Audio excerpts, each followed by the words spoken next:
Tajuk utama 16 Ramadan 28 April, UPSR mansuh, PT3 batal.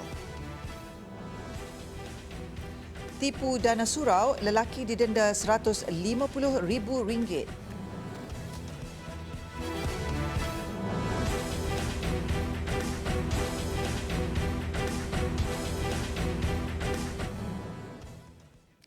Bismillahirrahmanirrahim. Assalamualaikum warahmatullahi taala wabarakatuh. Berita Al-Hijrah malam ini bersama saya Azizah Arifin. Ujian penilaian sekolah rendah UPSR dimansuhkan sepenuhnya bermula 2021, manakala pentaksiran tingkatan 3 PT3 untuk tahun ini dibatalkan. Menteri Pendidikan Datuk Dr. Razi Jidin berkata selaras pemansuhan UPSR dan pembatalan PT3, pihaknya akan melaksanakan pentaksiran bilik darjah PBD untuk mengukur pencapaian murid terlibat.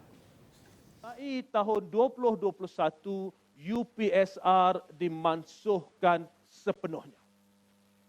Jadi bagi murid sekolah rendah, bagaimanakah?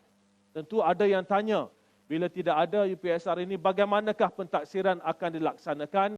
Kita akan perkasakan pentaksiran berasaskan sekolah PBD mulai tahun 2021. Katanya, pentaksiran kemasukan sekolah khusus PKSK akan digunakan murid-murid terlibat untuk kemasukan ke sekolah berasrama penuh untuk tingkatan 1 dan 4. Bagi PT3 pula, antara asas dipertimbangkan adalah keadaan penularan pandemik belum ditangani sepenuhnya dan keadaan semasa. Pada tahun 2021, PT3 dibatalkan. Di mana tahun lalu, pada tahun ini PT3 dibatalkan. Antara asas utama yang kita pertimbangkan dalam membuat keputusan untuk membatalkan PT3 bagi tahun 2021 adalah mengambil kira masa yang ada bagi murid-murid kita membuat persediaan khususnya secara bersemuka bersama guru-guru di sekolah. Seorang bekas pengerusi Jawatankuasa Kemajuan dan Keselamatan Kampung JKKK didenda RM150,000 oleh Mahkamah Session Ipoh hari ini selepas mengaku bersalah atas pertuduhan menipu dana sumbangan pembinaan surau berjumlah lebih RM350,000 4 tahun lalu. Hakim S. Indra Nehru menjatuhkan hukuman itu terhadap Zulkifli Othman, 59 tahun, selepas mendapati tertuduh bersalah di akhir pembelaan kes. Mengikut pertuduhan, Zulkifli yang ketika itu merupakan pengerusi JKKK Kampung Lambak, Kampung Cabang 5 dan Kampung Lubuk Salak di daerah Muallim didakwa memperdaya Datuk Rusnah Kasim dengan memohon sumbangan berjumlah RM350,000 daripada pejabat Menteri Besar bagi tujuan pembinaan surau baharu di tapak Surau Lama Kampung Kubu di Tanjung Malim pada 15 Mac 2017. Tindakan tertuduh itu mendorong Datuk Rusnah yang juga Exco Kerajaan Negeri ketika itu memohon sumbangan berjumlah RM350,000 kepada pejabat Menteri Besar untuk diluluskan pengeluaran cek. Sumbangan yang telah diluluskan itu kemudiannya dimasukkan ke dalam akaun Bank Islam Malaysia Berhad atas nama penerima JKKK Kampung Lambak, Cabang 5 dan Lubuk Salak, di mana kerja-kerja pembinaan surau baharu itu masih tidak dilaksanakan sehingga kini. Bagi pertuduhan itu, tertuduh didakwa mengikut Seksyen 417 Kanun Keseksaan yang memperuntukkan hukuman penjara maksimum 5 tahun atau denda atau kedua-duanya. Dia bagaimanapun dilepaskan dan dibebaskan bagi dua pertuduhan lain di bawah Seksyen 171A Kanun Prosedur Jenayah. Hakim turut mengarahkan wang simpanan berjumlah RM203,686.45, sebuah kereta Honda Civic bernilai RM33,500 dan sebuah komputer riba dilucut hak kepada kerajaan Malaysia.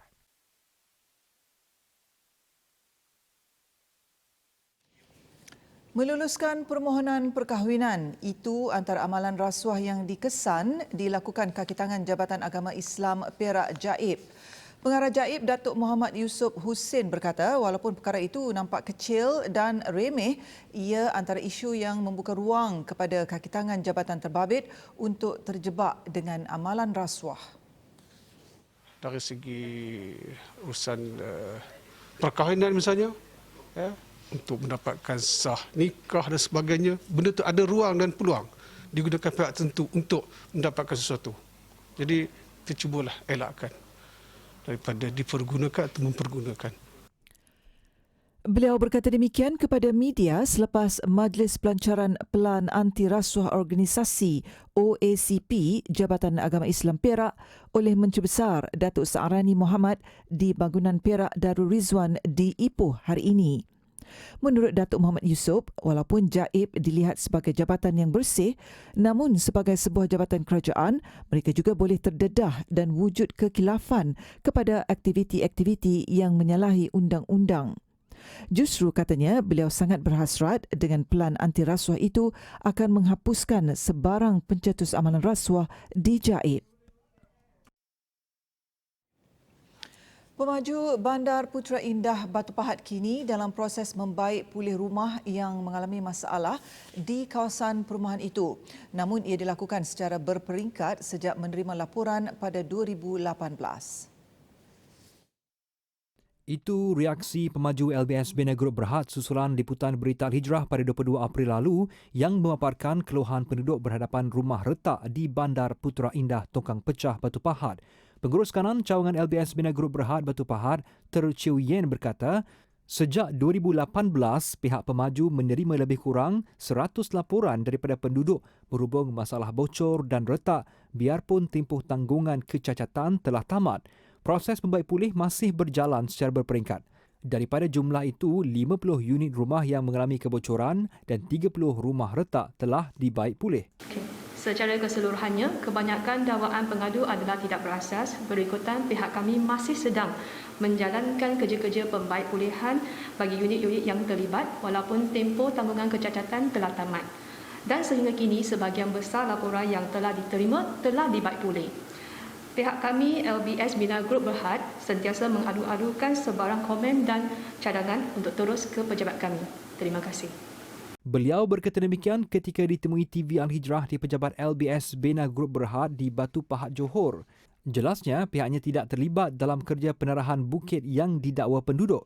Katanya bukit yang dimaksudkan bukan hak milik pihak LBS dan tiada kaitan dengan pihaknya. Bagi masalah anjing liar, Majlis Perbandaran Batu Pahat MPBP telah membuat penangkapan beberapa kali sebelum ini. Berhubung masalah longkang tersumbat pula, Yen berkata parit saliran rumah yang dinyatakan hanya akan penuh sekiranya berlaku hujan lebat. Namun paras air longkang tersebut akan surut dalam tempoh 1 hingga 2 jam.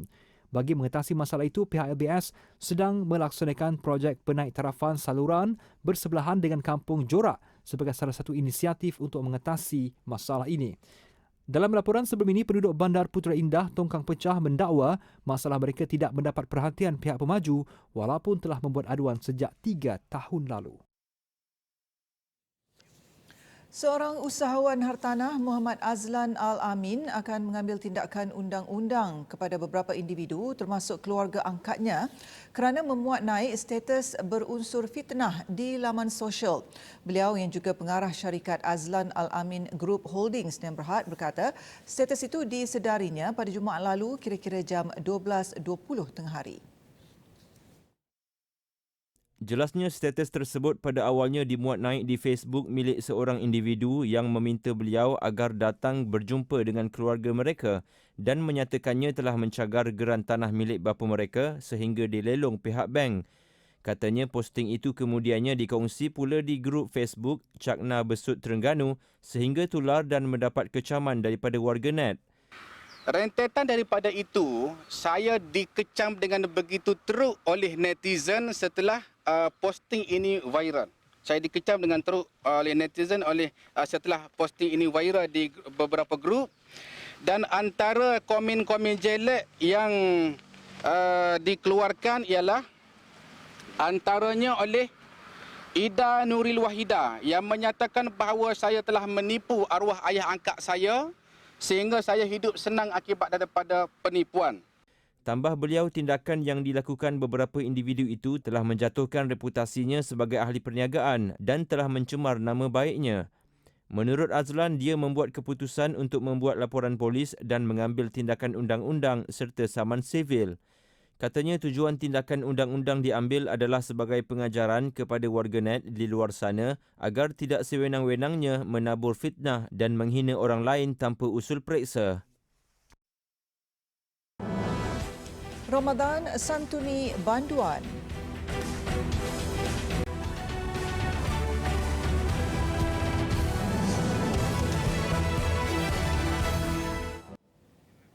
Alhamdulillah, bertemu kembali.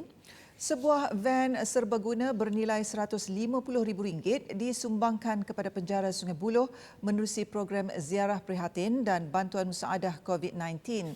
Menteri di Jabatan Perdana Menteri, Datuk Seri Dr. Zulkifli Mohamed Al-Bakri berkata ia merupakan sebahagian inisiatif pihaknya untuk menyantuni golongan banduan sempena bulan Ramadan. Tujuannya tak lain tak bukan adalah untuk menyantuni rakan-rakan kita dalam penjara. Pertama, memberi semangat, memberi dan merasakan kepada mereka sejuzuk rasa gembira sambutan Hari Raya dan juga berbuka Ramadan, di samping tazkirah daripada rakan-rakan kami daripada pejabat mufti, JAKIM, YADIM. Tambahnya, sumbangan van tersebut bagi memudahkan urusan untuk membawa banduan yang sakit ke hospital atau jika berlaku kematian. Beliau berkata demikian kepada media selepas membuat lawatan di penjara Hospital Sungai Buloh, Selangor. Lawatan tersebut merupakan kali kedua sejak beliau menjawat jawatan Menteri di Jabatan Perdana Menteri dan turut melibatkan Penjara Kajang Selangor dan Penjara Seremban Negeri Sembilan. Turut disampaikan sumbangan wang tunai kepada pegawai penjara B40 yang terpilih, sumbangan barangan keperluan peribadi dan juadah berbuka puasa kepada banduan. Sumbangan yang dihulurkan tersebut hasil kerjasama Yayasan Taqwa Wilayah Persekutuan, Yayasan Pembangunan Ekonomi Islam YAPIM dan QSR Brand Holding Sdn Bhd. Kira-kira 110 keluarga masyarakat orang asli dari Kampung Orang Asli Pulau Indah menerima bantuan makanan kering dan pek makanan pada Majlis Semarak Ramadan yang dianjurkan bersama Jabatan Kemajuan Islam Malaysia JAKIM dan Jabatan Agama Islam Selangor JAIS bersama agensi-agensi lain serta badan korporat. Timbalan Menteri di Jabatan Perdana Menteri, Datuk Ahmad Marzuq Syari berkata, bantuan ini diserahkan kepada semua penduduk kampung orang asli di kawasan ini tanpa mengira agama. Rata-rata di kalangan mereka ada yang beragama Islam dan masih lagi belum beragama Islam. Tapi kita bagi kepada semua, walaupun daripada agensi agama, Jabatan Perdana Menteri, memang daripada setiap program kita laksanakan, kita bagi kepada semua masyarakat tanpa mengira bangsa dan tanpa mengira agama. Menurutnya lagi, bantuan ini merupakan salah satu dari usaha bersama agensi di bawah Jabatan Perdana Menteri dalam menyantuni masyarakat terutamanya pada bulan Ramadan. Beliau berkata demikian kepada pemberita selepas merasmikan dan menyerahkan bantuan tersebut pada majlis yang diadakan. Pada majlis ini, setiap keluarga menerima pak bakul makanan semarak Ramadan yang mengandungi barangan makanan kering seperti tepung, minyak, telur dan lain-lain. Meskipun kelainan upaya cacat penglihatan sejak lahir, ia sama sekali tidak menjadi alasan bagi pemuzik jalanan Muhammad Najib Muhammad Nasir untuk berhenti mencari rezeki. Dia cekal meneruskan kerjanya walaupun Perintah Kawalan Pergerakan Fasa Pertama sebelum ini telah memberi kesan besar buat dirinya dan keluarga. Lebih berat buatnya apabila pernah suatu ketika menjual tisu merupakan satu-satunya jalan untuk Muhammad Najib mencari rezeki. Memandangkan PKP fasa pertama telah mula dilaksanakan dan dia tidak dapat melakukan pekerjaan sebagai pemuzik jalanan. Masa mula-mula sebelum boleh basking ni lah bulan 6, tak ada rezeki. Tahu macam mana nak buat, dia pun dah tak ada kan. Tak nak terpaksa pergi keluar jual tisu lah. Kalau ikutkan kita jual tisu ni tak kena pasal orang tengok muka kita muda kan. Susah nak bagi, tapi sebab masa tu dah betul-betul terdesak, pergi jugalah.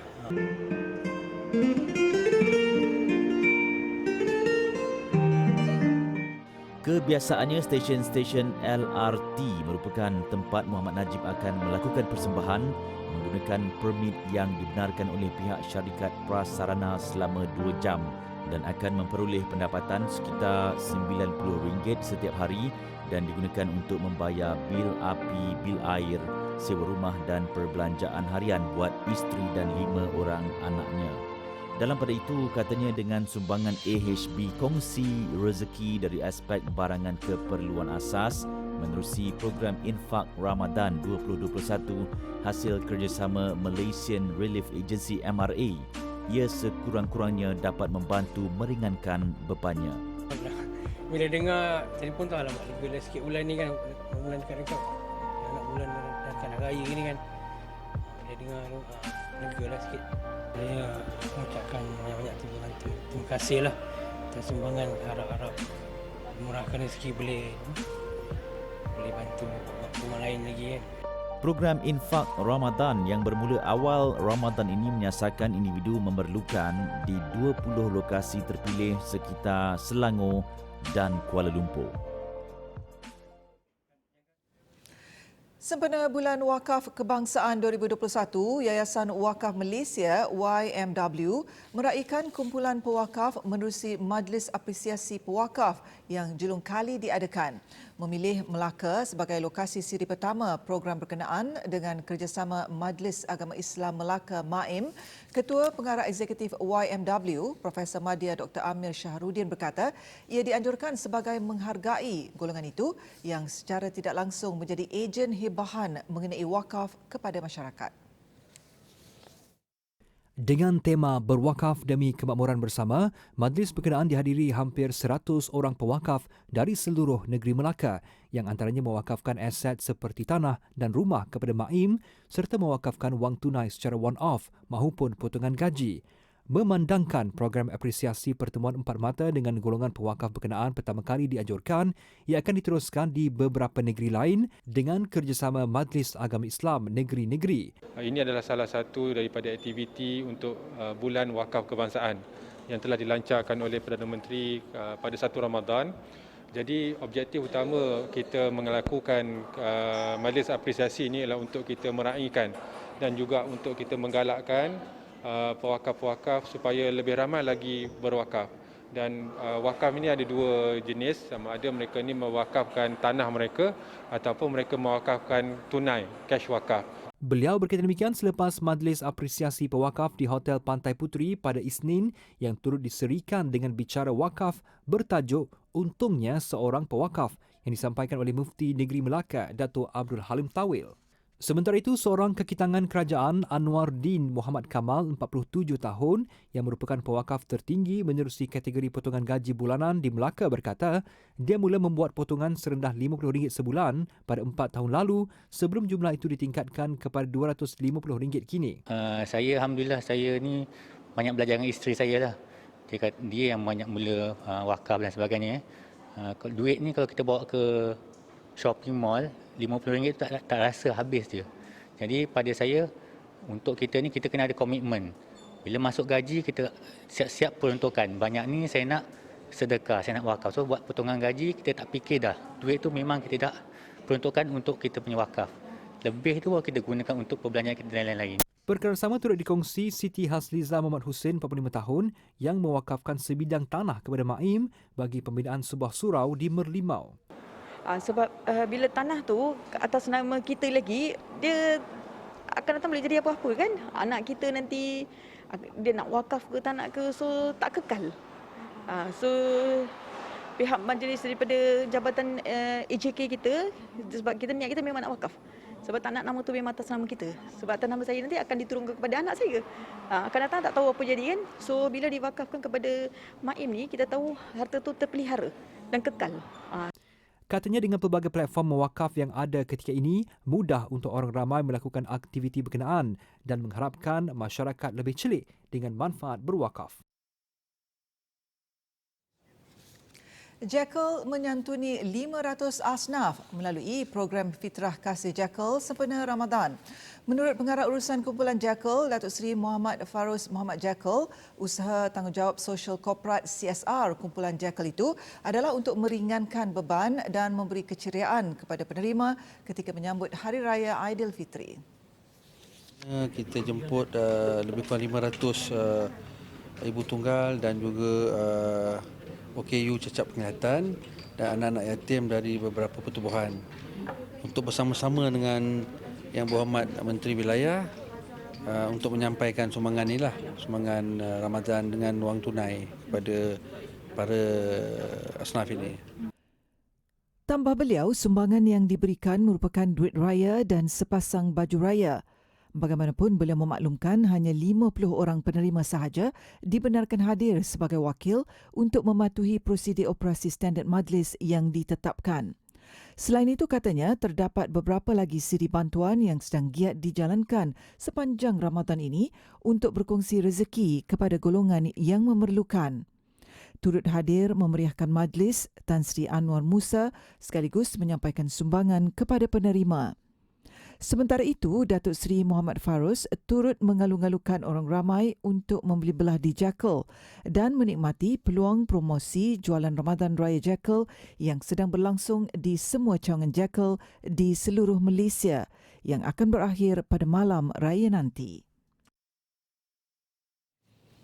Kira-kira 400 pelajar Universiti Tenaga Nasional UNITEN menerima sumbangan pek juada iftar dan sahur daripada Persatuan Cinta Gaza Malaysia. Agihan jelajah iftar ini sedikit sebanyak membantu dan meringankan bebanan mereka yang perlu berada di kampus sepanjang tempoh Perintah Kawalan Pergerakan Bersyarat PKPB dalam usaha mengawal penularan wabak pandemik COVID-19. Eksekutif Pemasaran Persatuan Cinta Gaza Malaysia, Ajwad Muhammad Syafiee berkata, program yang juga dikenali sebagai Projek Malaysia Kita akan diteruskan lagi di beberapa lokasi terpilih. Projek Malaysia Kita akan bersambung lagi esok di Hospital Selayang dan lusa di KTM KL Central, dan insya-Allah kita akan akhiri Projek Malaysia pada bulan Ramadan ini dengan bantuan hari raya pada hari Ahad depan. Tambahnya, orang ramai mahupun NGO yang ingin turut serta dalam kerja amal ini atau menyumbang apa-apa bentuk keperluan boleh melayari laman web www.infakpalestin.com. Persatuan Cinta Gaza Malaysia bukan sahaja komited menyalurkan bantuan ke Gaza, malah berusaha membawakan informasi dan berita terkini berkaitan Palestin. Meraihkan kepelbagaian agama dan budaya di Malaysia lebih-lebih lagi pada bulan Ramadan. Demikian usaha yang dilakukan Kedutaan Amerika Syarikat di Kuala Lumpur yang menyantuni umat Islam termasuk golongan tidak bernasib baik menerusi edaran 300 pek iftar di ibu negara baru-baru ini. Usaha ini mendapat kerjasama Jawatankuasa Masjid Jamek Sultan Abdul Samad bermula jam 5 petang. Turut serta Duta Besar Amerika Syarikat ke Malaysia, Brian D. McFetus. Menurut beliau, langkah itu diambil sebagai simbolik kepada sifat menghormati kepelbagaian agama yang ada di negara ini. Kami bersyukur dapat bekerjasama dengan Masjid Jamek. Idea hari ini adalah kami dari kedutaan ingin we want to show respect to the religious diversity of Malaysia. We also have religious diversity in the United States. So hari ini ada kerjasama dengan Masjid Jamek untuk menggagikan makanan kepada orang yang kurang bernasib baik.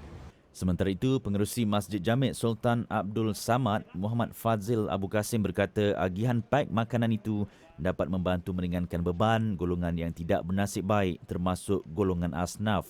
Jelas beliau program sumbangan makanan juadah iftar seumpama ini diadakan setiap hari dengan kerjasama pelbagai pihak. Setakat ini alhamdulillah sambutan daripada jemaah merangsangkan dan kita juga mengalu-alukanlah jika ada mana-mana pihak yang ingin bersedekah, memberi sumbangan ataupun infak dalam bulan Ramadan ni, kita alu-alukanlah untuk menghubungi pihak kami di Masjid Jamek Sultan Abdul Samad ni. Ya. Makkah banjir kilat.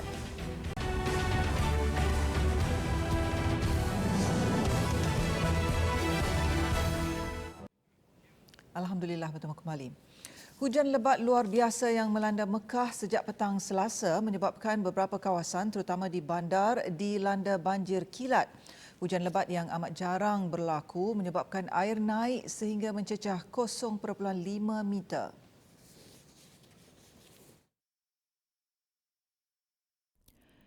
Pihak Pertahanan Awam mengeluarkan amaran berjaga-jaga kepada semua pihak. Sebelum ini, pihak berkuasa mengeluarkan amaran cuaca buruk membabitkan beberapa wilayah di seluruh Arab Saudi bermula Jumaat hingga Selasa. Amaran awal berkenaan membabitkan ramalan ribut petir dengan hujan sederhana serta angin kencang di wilayah Asir, Al-Baha, Jazan, Najran, Makkah dan Madinah bermula Jumaat. Ia melibatkan ibu kota Riyadh, Qasim dan Provinsi Timur yang akan mengalami hujan lebat sederhana yang dijangka mengakibatkan arus deras dan banjir. 120 kaki tangan TV Al-Hijrah yang memegang status B40 ke bawah mendapat sumbangan barangan keperluan asas daripada TV Al-Hijrah sempena program Infak Ramadan 1442 Hijrah. Ketua Pegawai Eksekutifnya, Namanzi Haris berkata, sumbangan itu merupakan salah satu usaha dalam membantu meringankan beban warga kerjanya dalam memenuhi ibadat puasa serta persiapan menyambut perayaan Aidilfitri. Kita peruntukkan dalam RM10,000, maknanya berjumlah 80 hingga RM90 setiap seorang. So keseluruhannya tu kita melihat kepada isi rumah dan barang-barangan keperluan asas. Saya pasti ini salah satu usaha daripada TV Al-Hijrah sebab kita percaya syarikat corporate perlu ada konsep syarikat yang berkebajikan terutamanya di kala-kala waktu pandemik. Tambahnya, sumbangan-sumbangan lain akan terus diberi dari semasa ke semasa, bukan hanya untuk meringankan beban tetapi juga untuk menghargai tenaga kerja yang telah diberikan kepada syarikat terutama ketika pandemik. Antara barangan keperluan asas yang diberi adalah beras, minyak masak, bihun, Milo serta barangan dapur yang lain.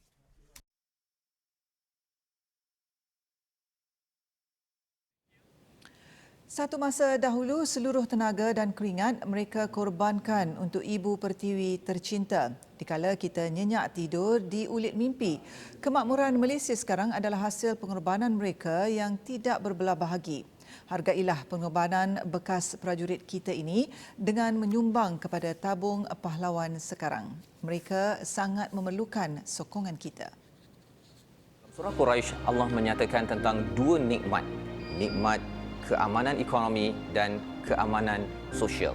Perkara inilah yang perlu kita jaga, anugerah daripada Allah SWT. Salah satu pihak yang menjaga keamanan ini adalah Angkatan Tentera Malaysia yang amat banyak berkhidmat dan kita boleh membantu dengan menyumbang pada tabung pahlawan Yayasan Veteran ATM untuk terus kita memberi sokongan, terus keamanan ini dijaga dengan izin daripada falyabudu rabb hadzal bait alladhi at'amahum min ju' wa amanahum min khauf.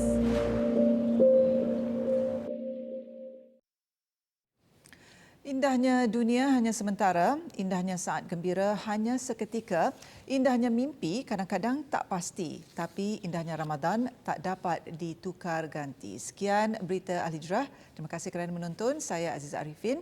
Assalamualaikum warahmatullahi wabarakatuh dan selamat malam.